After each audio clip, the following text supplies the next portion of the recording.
अस्सलाम वालेकुम। यासीन आपके साथ हाजिर है मॉर्निंग ब्रीफिंग में। आज इस हफ्ते का पहला वर्किंग डे है, मंडे है, डेट है आज 18 मई और अर्ली मॉर्निंग भी मैं आपके साथ हाजिर हुआ था मार्केट प्री ओपनिंग के हवाले से और कुछ इंडिकेशंस मैंने आपसे दी थी कि जनाब आज मार्केट जो है वो तमाम प्लस में होंगी। स्टॉक मार्केट प्लस में खुलेंगी। American steam brand index, S&P, Dow Jones, Nasdaq positive territory में चलेंगे और इसी तरीके से गोल्ड का भी आपसे यही जिक्र किया गया था कि गोल्ड की मार्केटें ऊपर जाएंगी, तेल की मार्केटें ऊपर जा सकती हैं और यही कुछ आज हम सुबह से देख रहे हैं। अमेरिका की तमाम स्टॉक इंडेक्स तकरीबन 100, 150, 200 पॉइंट प्लस में हैं। गोल्ड 1775 तक मार्केट ऊपर चली गई है। इसी तरीके से ऑयल की मार्केट आज तकरीबन एक महीने के हाईएस्ट लेवल पर $31 को टच कर गई। वजूहत मैंने रात में आपसे बताई थी कि जो खबरें हमारे पास चल रही थी, ख़ासतौर पर संडे को हम दो दुनिया की स्टॉक मार्केटें जो ओपन रहती हैं उसको हम क्लोजली वॉच करते हैं। एक तो सऊदी अरब की तदावुल ऑल शेयर्स जो कि 1.6% प्लस में कल संडे को बंद हुई और इसी तरीके से इसराइल की मार्केट जो कि 3.5% प्लस में 3.45% मार्केट प्लस में गई और उसकी जो वजह यानी इन पॉजिटिव की वजह से आज हम देख रहे हैं कि पूरी दुनिया की स्टॉक मार्केटें जो है वो पॉजिटिव टेरिटरी में है। इसराइल की मार्केटें हायर साइड पे बंद होने की वजह वहां पर 500 डेज से अनस्टेबल गवर्नमेंट का होना था। संडे को एक नई गवर्नमेंट वहां पर बन गई है। मिस्टर जनाब ये जो नेतन्याहू साहब हैं, इनकी गवर्नमेंट फॉर्म हो गई है और जो गैंट्स थे वो उन्होंने एक हार तस्लीम कर ली है। पिछले 500 दिनों से एक बड़ी कशमकश का आलम था इसराइल में और उसके बाद ये स्टेबिलिटी वहां पर आना वो खुशाइन बात तो थी, लेकिन इसके अलावा एक नेगेटिव इम्पैक्ट जो आया नेतन्याहू की गवर्नमेंट बनाने के बाद वो ये था कि नेतन्याहू को हम काफी अरसे से इस बात का इजहार करते हुए सुन रहे हैं कि जनाब वो अगर प्राइम मिनिस्टर बन जाएंगे तो वो वेस्ट बैंक को एनेक्स कर लेंगे और बहुत सारे जो मुसलमानों के इलाके हैं फलस्तीनी उसके ऊपर वो कब्जा कर लेंगे, जो कि बहुत ही एक नेगेटिव अमल है। इस बेसिस पे हम ये देख रहे हैं कि स्टॉक मार्केट तो ठीक है वो पॉजिटिव टेरिटरी में चली गई, लेकिन जब भी हमने ये देखा है कि जब टेंस हालात पूरी दुनिया में होते हैं और खास तौर पे जब इसराइल की तरफ से कोई ऐसी बात आती है तो गोल्ड की कीमतों में इजाफा होता है और यही वजह है कि आज सुबह से हम देख रहे हैं कि गोल्ड की मार्केटें हायर साइड पे हैं। काफी अरसे का इसने हाई कर दिया, 1775 का market still is going up. बाकी जो स्टॉक गोल्ड की और दूसरी वजूहत आपने देखा कि कल सीरिया में फिर दोबारा से अटैक्स हुए, 7 लोग सीरिया में हलाक कर दिए गए हैं। फिर यमन और सऊदी अरब के जो बॉर्डर लाइन पे हालात खराब हैं। फिर इराक में जो एंटी गवर्नमेंट प्रोटेस्ट चल रहा है। फिर आपका कश्मीर और हांगकांग के जो काफी अरसे से ये प्रॉब्लम है, इसकी वजह से भी गोल्ड की कीमतों में इजाफा हो रहा है। प्लस मैंने आपसे ये भी कहा था कि गोल्ड की कीमतें नीचे की तरफ नहीं आएंगी। उसकी वजह यह है कि पूरी दुनिया में जो इंटरेस्ट रेट के कट होने की जो लहर चल रही है, इवन कट तो दूर की बात है, अब तो नेगेटिव इंटरेस्ट रेट की बातें कर रहे हैं। तो इसका मतलब यह है कि जब आप अपने इन्वेस्टमेंट या पोर्टफोलियो अगर आप अपने बैंक्स में पैसे रखते हैं तो आपको उसका रिटर्न इतना नहीं मिलेगा। और अपार्ट फ्रॉम दिस, और जब एक अनसर्टेन सिचुएशन पूरी दुनिया में प्रिवेल कर रही होती है तो लोग गोल्ड को एज अ सेफ हेवन के तौर पर बाय करते हैं, परचेज करते हैं और उसी से ही अपने पोर्टफोलियो को मैनेज करते हैं। और यही वजह हम देख रहे हैं कि नेतन्याहू की गवर्नमेंट फॉर्म करने के बाद ये जो बातें आ रही हैं कि जनाब वो एनेक्स कर लेंगे, वेस्ट बैंक को एनेक्स कर लेंगे, फलस्तीन के और इलाकों पे कब्जा कर लिया जाएगा, दैट इज वेरी नेगेटिव और इसकी वजह से गोल्ड की कीमतें ऊपर की तरफ जा रही हैं and plus negative interest rate. अच्छा, इसके साथ जो हालात हम देख रहे हैं कि कोरोना वायरस के हवाले से आज पॉजिटिव इंडिकेशन जो स्टॉक मार्केट में और भी आ रही है, उसकी वजह यह है कि यूके में, स्पेन में जो केसेस हैं और जो हलाकतों की जो एक रेट था उसमें काफ़ी हद तक कमी वाक़ हुई है, जिसकी वजह से आज ये खबर रही है कि जर्मनी में फुटबॉल टीम जो है वो ग्राउंड में उतरेगी और वो मैचेस खेलेगी। ये बड़ी खुशाइन बात है कि यूरोप में अब ये बातें हो रही हैं कि अब हमें कोरोना वायरस के साथ ही किस तरीके से ज़िंदगी गुजारनी है और ये पॉजिटिव इंडिकेशंस आ रही हैं, जिसकी वजह से आज स्टॉक मार्केट है ऊपर की तरफ है। प्लस ये एक बड़ी इंपॉर्टेंट पॉइंट था और अक्सर लोग इसको समझ नहीं पाते हैं, आई पर्सनली फील, और उसमें यह था कि अमेरिका और चाइना के दरमियान ये जो आजकल क्लैशेस दोबारा से शुरू हो गई हैं कि अमेरिका ने ये कहा है कि हुआवी जो कि दुनिया की एक सबसे बड़ी जायंट टेलीकम्युनिकेशन कंपनी है, हुआवी को वो बहुत उसके ऊपर सख्तियां कर रहे हैं, उसकी बहुत सारी जो सर्विसेज हैं उसको बंद किया जा रहा है। अमेरिका में उसको वार्न किया है हुआवी को। अच्छा, अब इसके रिटेलिएशन में चाइना ने भी ये कह दिया है कि वो इंटेल है, क्वालकॉम है या एप्पल है उसके ऊपर पाबंदी लगा देंगे।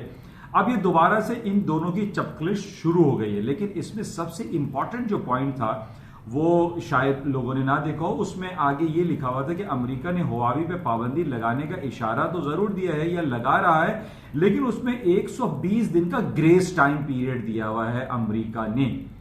अभी भी मुख्तलिफ अखबारात में ये बातें आ रही हैं कि जनाब अमेरिका सिर्फ धमकियों के अलावा चाइना के साथ कुछ भी नहीं कर सकता। और ये हम देख रहे हैं, पिछले कई सालों से हम ये देख रहे हैं कि ट्रंप साहब जो है वो बिलियंस ऑफ डॉलर के इंपोर्ट ड्यूटीज लगाते हैं चाइनीज गुड्स पे, और उसके after certain period of time के बाद जब हमारे पास रिपोर्ट्स आती हैं कि अमेरिका में चाइना से कितनी इंपोर्ट्स हुई, पता ही चलता है कि इंपोर्ट्स में इजाफा हो गया। तो अब ये तो अमेरिका के लिए एक लम्हे फिक्रिया है कि जनाब इतनी ज्यादा पाबंदियां और इतनी ज्यादा जो ये चपकलिश दिखाने के बावजूद अमेरिका यरगमाल बन चुका है। जब तक वो चाइनीज मेड इन चाइना का टैग लगी हुई चीजों को नहीं खरीदेगा, चाइना अमेरिका जो है वो सरवाइव नहीं कर सकता। तो अब जो डिफरेंट तज्जियाकार है वो यही कहते हैं कि अमेरिका सिर्फ धमकियों के अलावा कुछ नहीं कर सकता। अब जहां तक ये कोरोना वायरस की बातें चल रही कि जनाब कोरोना वायरस अमेरिका के अंदर जो आया जिसमें तकरीबन 80 से 90 हजार लोग हलाक हो चुके हैं, और चाइना जहां से ये शुरू हुआ था वहां सिर्फ 4000 लोग उनकी हलाकत हुई, और वहां से कोरोना वायरस का खात्मा भी हो चुका है। वहां तो कोई केसेस इतने नजर नहीं आ रहे। तो अमेरिका इल्जाम भी लगा रहा है कि जनाब ये कोरोना वायरस का जो भी सिलसिला रहा ये चाइना ने किया, और चाइना ने हमारी इकोनॉमी को डेंट लगाया है और नुकसान पहुंचाया है, जिसकी वजह से हम ये देख रहे हैं कि दोबारा से एप्पल एंड हुआवी, ये दोनों दुनिया की जो दो बड़ी टेलीकम्युनिकेशन कंपनीज हैं, इनके दरमियान दोबारा से एक टसल शुरू हो गया। लेकिन यहां पर वर्ड लेकिन मैं इस्तेमाल इसलिए कर रहा हूं कि इसमें 120 दिन का ग्रेस पीरियड है, और यही वजह है कि इस चपकलिश के बावजूद आज पूरी दुनिया की stock market positive in green territory में चल रही हैं, क्योंकि 120 दिन का ग्रेस पीरियड दिया है। गोल्ड के ऊपर जाने की वजह मैंने आपको बता दी कि नेतन्याहू साहब की जो हरकतें हैं या उनकी जो बयानात हैं कि जनाब एनेक्स कर लेंगे, इसकी वजह से गोल्ड की कीमतें ऊपर जा रही हैं। अच्छा, इसके साथ ही आज तेल की कीमतें आज ऊपर की तरफ चली गई। मैंने आपको अर्ली मॉर्निंग प्रीव्यू में बताया भी था कि सऊदी अरब ने खुला तजाद किया है। सऊदी अरब ने एक 100% एक यू टर्न ले लिया है। सऊदी अरब पिछले 1.5-2 महीने से यह बयान देता रहा है कि जनाब हम अपनी जमीनों से आखिरी कतरे तक तेल निकालेंगे और हम जो है पूरी दुनिया में तेल की सप्लाई को जारी व सारी रखेंगे। अब क्या हो गया? अब यह हुआ कि सऊदी अरब के ऊपर अमेरिका ने एक प्रेशर डाला। अमेरिका ने सऊदी अरब को यह कहा है कि आप एक डीप कट की तरफ जाइए, आप अपनी प्रोडक्शन को डीप कट लेके जाइए, आप इतनी फरावानी से तेल की सप्लाई पूरी दुनिया में नहीं करें। आज अमेरिका की बात को सऊदी अरब को मानना पड़ा और सऊदी अरब अब डीप कट की बात कर रहा है, और सऊदी अरब के साथ साथ यूएई और कुवैत भी अब डीप कट की तरफ जा रहे हैं, जिसकी वजह से आज हम ये देख रहे हैं कि तेल की कीमतें कहां -$38 और आज $31 प्लस में मार्केटें चल रही है। और उसकी वजह सिर्फ और सिर्फ यही है कि सऊदी अरब ने डीप कट की बात की है, और अमेरिका ने उसको यह धमकी दी थी कि अगर उसने डीप कट नहीं किया तो वो अभी कैक और कैसास के मुकाम पर जो उनकी ऑयल रिफाइनरीज एंड फैक्ट्रीज हैं, ऑयल के जो वेल्स हैं, उनके ऊपर जो पैट्रियोटिक मिसाइल की एक प्रोटेक्शन उसने की हुई है, उसके बैटरी की सर्विसेज वो बंद कर देगा। तो ये बहुत बड़ा एक क्वेश्चन मार्क है कि सऊदी अरब ने इस तरीके से जब ये कहा कि वो तेल का आखिरी कतरा भी अपनी जमीनों से निकालेगा, तो अब इस किस्म की बात करना कि यू टर्न ले लेना और अब ये कहना कि हम अपनी जो है वो प्रोडक्शन को कट करेंगे, हम अब फरावानी से तेल की सप्लाई को नहीं करेंगे, दैट्स वेरी नेगेटिव। और उसकी वजह से पूरी दुनिया की जो मार्केट है वो हम देख रहे हैं कि वो तब्दील होकर रह गई, और तेल की कीमतें अब रोज बरोज बढ़ती चली जा रही हैं, और आज इसने $31 का हाई कर दिया है। इस हफ्ते हमारे पास सबसे इंपॉर्टेंट तेल के हवाले से खबर यह है कि ये हफ्ता ऑयल की एक्सपायरी का वीक रहेगा, जिस तरीके से पिछले महीने हमने देखा था कि मई कॉन्ट्रैक्ट $38 पर बैरल के हिसाब से नेगेटिव टेरिटरी में चला गया था। लोगों में बहुत ज्यादा ये शको शुबहात पाए जा रहे थे कि जनाब इस महीने यानी 18 या 19 यानी टुमारो इसकी एक्सपायरी है, उसमें भी ये तेल की कीमतें जो है नेगेटिव टेरिटरी में चली जाएंगी। लेकिन पॉइंट ये है यहाँ पर यह है कि पिछले महीने ये बात नहीं थी कि जनाब सऊदी अरब डीप प्रोडक्शन कट पे जाएगा। इस महीने हमारे पास ये खबर आ गई है कि सऊदी अरब डीप प्रोडक्शन कट करेगा, और ना सिर्फ सऊदी अरब करेगा बल्कि दूसरे ममालिक भी इसका साथ देंगे, जिसकी वजह से तेल की कीमतें दोबारा हायर साइड पे जा रही है। अच्छा, इससे पहले भी मैंने आपको टेक्निकल ग्राउंड पे ये बात बताई थी कि आज से तकरीबन 1.5 से 2 महीने पहले ऑयल की कीमतें $41 पे फ्राइडे को क्लोज हुई थी, और वेरी नेक्स्ट जो वर्किंग डे था मंडे को मार्केट खुली थी $34 पे। तो मैं काफी अरसे से टेक्निकल ग्राउंड पे आप लोगों से जिक्र करता रहा कि ऑयल की market apart from these all news के सऊदी अरब और ओपेक प्लस और रूस के दरमियान जो बातें हो रही हैं, या ये बात कि डीप कट की जो बात की, apart from these all things जो टेक्निकल ग्राउंड है उसमें $34 and $41 is a very important crucial resistance levels हैं। और आई सपोज कि जिस तरीके से डीप कट की अब बातें हो रही हैं, तेल की कीमतें ऊपर की तरफ जाएंगी, और इसके साथ जिस तरीके से कोरोना वायरस के रिलैक्सेशन की बात हो रही है और अब लॉकडाउन शटडाउन रिलैक्स किया जा रहा है, ईद उल फितर के दिन की आमद है। अब हम ये देख रहे हैं कि पूरी दुनिया में कुछ ना कुछ जो ट्रांसपोर्टेशन है, जो ट्रांसपोर्ट सर्विसेज हैं, वो भी बहाल हो रही हैं, जहाज भी थोड़े बहुत चलेंगे, जो जिसके बेसिस पे तेल की कीमतें हायर साइड पे आ जाएंगी। और पहले भी मैं आपसे यही कहता रहा कि जैसे जैसे हमारे पास ये खबरें आएंगी कि जनाब लॉकडाउन शटडाउन या कर्फ्यू के निफाज में कमी वाकई हो रही है, तेल की कीमतें ऊपर की तरफ जाएंगी, और यही वजह दिखाई दे रही है। और अब ये कहना कि जनाब स्टोरेज कैपेसिटी नहीं है, अब जाहिर है स्टोरेज कैपेसिटी की जरूरत नहीं पड़ेगी क्योंकि प्रोडक्शन कट हो रही है।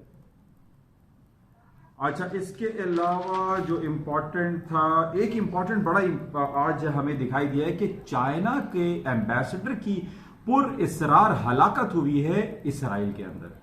अच्छा, हम ये देख रहे हैं कि पूरी दुनिया की जो डायनेमिक्स चेंज हो रही है इस कोरोना वायरस की वजह से, तो एक तब्दीली तो नजर आ रही है, लेकिन इसराइल के अंदर चाइना के एम्बेसडर का मर्डर हो जाना ये एक बहुत बड़ा सवालिया निशान है। इसको आप चेक कीजिएगा कि क्या हो रहा है। इंडिया ने ऐलान किया है कि वो 31 मई तक लॉकडाउन बरकरार रहेगा, जिसकी वजह से दुनिया की 125 करोड़ की आबादी लॉकडाउन के शिकार होने की वजह से एक कॉन्ट्रैक्शन पीरियड में आ सकती है, और उसका असरात दूसरे ममालिक पर भी पड़ सकते हैं। इंडिया में लॉकडाउन से बहुत सारे लोग तकलीफ में हैं। हमारी दुआ है और कोशिश है कि वहां पे लॉकडाउन में थोड़ा सा रिलैक्स लोगों को मिलना चाहिए। अकॉर्डिंग टू SOPs अलाउ करना चाहिए, आप फेस मास्क लगाएं, सैनिटाइजर का यूज करें, ग्लव्स लगाएं, और सोशल डिस्टेंसिंग को मलहूज़ खातिर रखते हुए लॉकडाउन में खासी रिलैक्सेशन देनी चाहिए। तो ये एक मेरा मशवरा भी है और एक गुजारिश भी है हुकूमत पाकिस्तान से और रेस्ट ऑफ द वर्ल्ड से भी कि SOPs को फॉलो करते हुए पूरी दुनिया को आप ओपन करना चाहिए। आज तक की यही कुछ खबरें हैं, और जो करेंसी की सूरत हाल है वो बिल्कुल मिक्स है। यूरो और स्टर्लिंग में थोड़ा सा डाउनफॉल तो है, लेकिन मार्केट में कोई बहुत ज़्यादा काम करने के इंडिकेशंस हमारे पास अवेलेबल नहीं है।